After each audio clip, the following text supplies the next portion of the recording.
नमस्कार, लोकमत राजस्थान में आप सभी का स्वागत है। मैं आपके साथ मोनिका राठौड़। छठ पूजा के पावन पर्व पर राजनीति भी चरम पर पहुंच गई है। पीएम मोदी ने आज राहुल गांधी और आरजेडी पर करारा हमला बोला है। प्रधानमंत्री ने कहा कि जो महिलाएं आस्था से निर्जला व्रत रखती हैं, गंगा जी में खड़े होकर सूर्यदेव को अर्घ्य देती हैं, उन्हें कांग्रेस और आरजेडी ड्रामा करने वाली कह रही है। पीएम मोदी ने इसे महिलाओं की आस्था और श्रद्धा का अपमान बताया और कहा कि वोट के लिए ऐसे बयान शर्मनाक हैं। छठ पर्व को लेकर उठी इस सियासी जंग ने बिहार की सियासत में नया तूफान खड़ा कर दिया है। अब देखना होगा कि इस बयानबाजी का असर चुनावी मैदान में कितना दिखाई देता है। आइए देखते हैं हमारी खास रिपोर्ट। बता दें, प्रधानमंत्री नरेंद्र मोदी ने बिहार की चुनावी सभा में आरजेडी और कांग्रेस पर जमकर निशाना साधा है। पीएम मोदी ने कहा कि आरजेडी, कांग्रेस और जंगलराज के लोगों की बिहार के लिए कुछ नहीं किया, बल्कि राज्य को पीछे धकेल दिया। उन्होंने कहा, मैं सिर्फ 5 शब्दों में इनके कारनामों की कहानी बताना चाहता हूँ।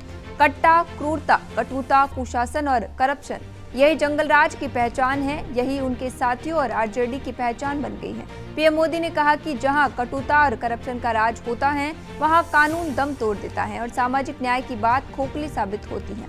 गरीबों का हक छीन जाता है और सिर्फ कुछ परिवार फलते फूलते हैं। उन्होंने सवाल किया, क्या जिनका इतिहास जमीन कब्जाने का रहा है, वो किसी उद्योग को जमीन कैसे देंगे? जिन्होंने बिहार को लालटेन युग में रखा, वो कनेक्टिविटी बढ़ाएंगे? जिन्होंने घोटाले किए, क्या वे कानून का राज ला पाएंगे? छठ महापर्व का जिक्र करते हुए पीएम मोदी ने कहा कि ये पर्व बिहार और देश की आस्था का प्रतीक है। इसमें समता, ममता और सामाजिक समरसता का संदेश छिपा है। उन्होंने कहा कि छठी मैया की पूजा हमारी साझा सांस्कृतिक विरासत का उत्सव है और सरकार का प्रयास है कि दुनिया भी इन मूल्यों से प्रेरणा ले। पीएम मोदी ने कहा कि जो महिलाएं छठ महापर्व पर निर्जला इतना लंबा व्रत रखती हैं, जो गंगा जी में खड़ी होकर सूर्यदेव को अर्घ्य देती हैं, वो आरजेडी कांग्रेस की नजर में ड्रामा है। क्या बिहार की माताएं बहनें छठी मैया का ये अपमान बर्दाश्त करेगी? मैं जानता हूं कि छठी मैया के इस अपमान को बिहार का कोई भी व्यक्ति भूल नहीं पाएगा। पीएम मोदी ने इसे महिलाओं की आस्था और श्रद्धा का अपमान बताया और कहा कि वोट के लिए ऐसे बयान शर्मनाक हैं।